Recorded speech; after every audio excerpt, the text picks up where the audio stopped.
Living happy में मैं नरेंद्र कुमार तहे दिल से स्वागत करता हूं। मित्रों, आप सब ने रामचंद्र जो कि मर्यादा पुरुषोत्तम कहलाते हैं, उनकी महिमा जानते होंगे। सीता मैया उनकी सेवा कितना करते थे ये जानते होंगे।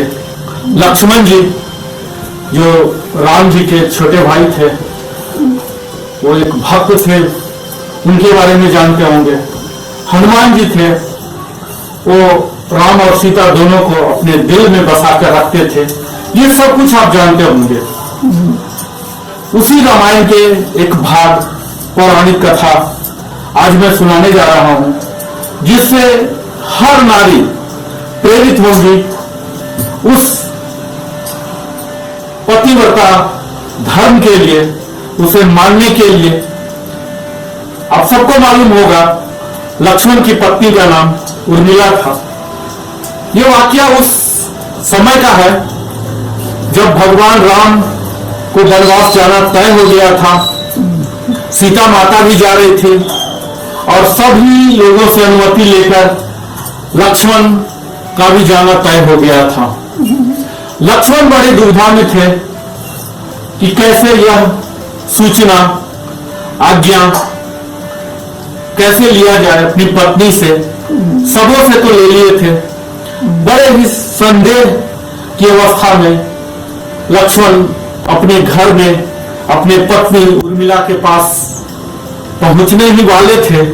इतना ही में उनकी पत्नी उनके समक्ष एक आरती की थाल लेकर प्रस्तुत हुई और बोली, मैं आपके दुविधा को समझ सकती हूं।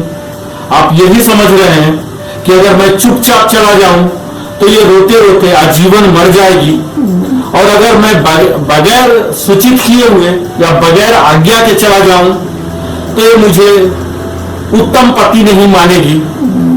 पर ये सब के उलट, आप राम सेवा के लिए पैदा हुए हैं, आप राम सेवा कीजिए और मैं यहीं रहूंगी और आपकी पत्नी बनकर रहूंगी।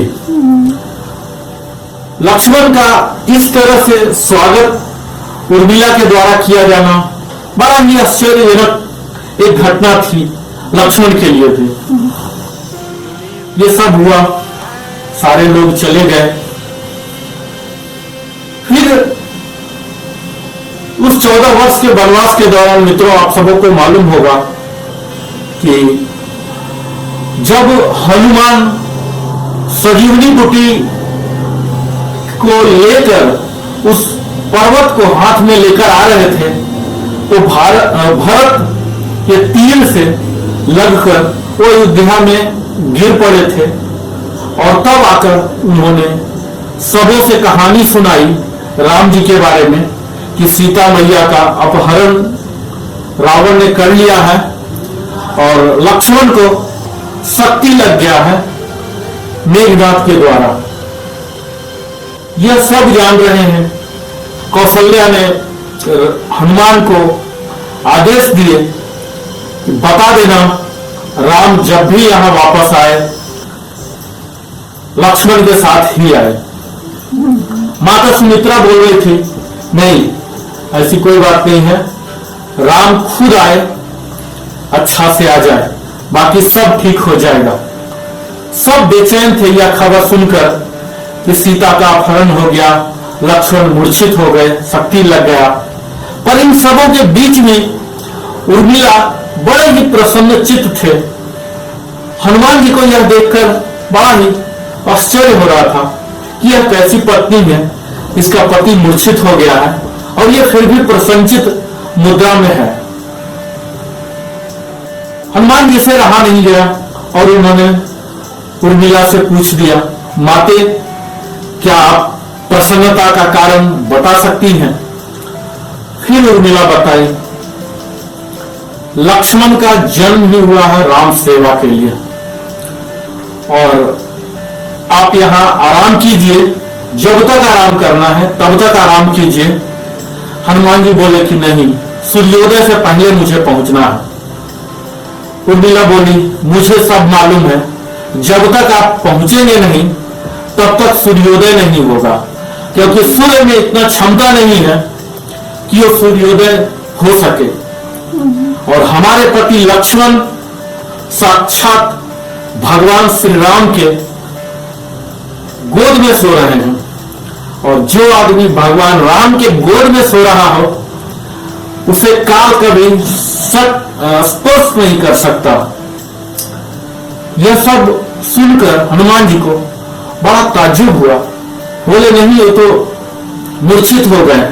बोले नहीं, उर्मिला बोली ऐसा नहीं है, ये राम और लक्ष्मण की एक लीला है। लक्ष्मण हमारे पति कभी सोए ही नहीं, वो राम की सेवा में ही लगे रहे, वो बस आराम कर रहे हैं, निद्रा में चले गए हैं। उन्हें शक्ति कुछ भी बिगाड़ नहीं सकता है, और जो राम के गोद में है उसे कुछ नहीं हो सकता है। आप यहाँ 10 दिन भी रह जाइए, जितना दिन रहना आराम कीजिए और फिर जाइए। बोले नहीं, हमें सूर्योदय से पहले जाना है। बोले सूर्योदय भी नहीं होगा। इस तरह से उर्मिला ने अपनी जो हिम्मत के साथ अपनी पत्नी का धर्म निभाया, अपने पति के हर कार्य में साथ दिया। मित्रों, सचमुच वह एक उदाहरणीय है। यही हर महिला को, हर पत्नी को सीखना चाहिए कि पति के हर विचारों में उसे न काटते हुए, उसे विचारों को समझते हुए, आदर करते हुए उसका साथ देना चाहिए। तो यही है मित्रों आज के पौराणिक कथा का सार। आप सब जान चुके होंगे कि उर्मिला कितनी शक्तिशाली महिला थी, कितनी पतिव्रता थी। आप सबों को बहुत बहुत धन्यवाद।